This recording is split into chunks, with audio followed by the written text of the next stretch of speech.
Əməkdar artist Elton Hüseyn Əliyev verilişlərin birində gündəm yaradacaq fikir səsləndirib. Milli Az xəbər verir ki, xalq artisti Flora Kərimovanı misal çəkən əməkdar artist bildirib ki, onun 500 ifasından yalnız 100-ü yağbaldı. Yerdə qalan 400 ifası isə təkrar ifalardı. Xalq artisti Flora Kərimova isə öz sosial şəbəkə hesabında bununla bağlı paylaşım edib. Flora Kərimova bildirib ki, düşünüb danışmaq gözəldir. Çünki səsləndirdiyim fikrə görə üzr istəməyə lüzum qalmır. Vicdanınız sızmadan insanın duyğularını, ruhunu, yaşını, durumunu hesaba qatmadan nə istəsəniz efirdə müzakirə edə bilərsiniz, necə ki edirsiniz və edəcəksiniz də.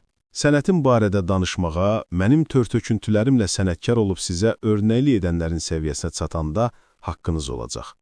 Sənətimi müzakirə etmək üçünsə sizin dilinizdən deyim Elton, o 100 qaymaq mahnım yox, qızıl fondda qalan 400 dəxlisiz oxuduğum mahnıların birinin səviyyəsində tək sən yox, elə ustadların daxil oxuya biləcəyiniz halda haqqınız çatar.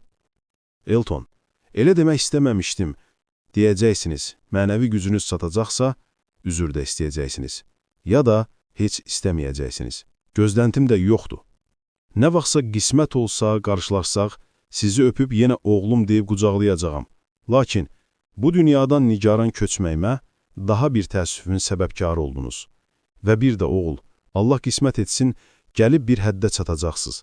Kimsə ümidlə qapınızı döyər, biləcəksiniz ki, oxuyacağın şeir, mahnı, duet, fərq etmir, onun ruzi çörək qapısını aralayır. Siz də özlüyünüzdə egonuzu, təkəbbürünüzü sındırıb, bir tikəyə, ümidə, sevincə vəsilə olacaqsınız.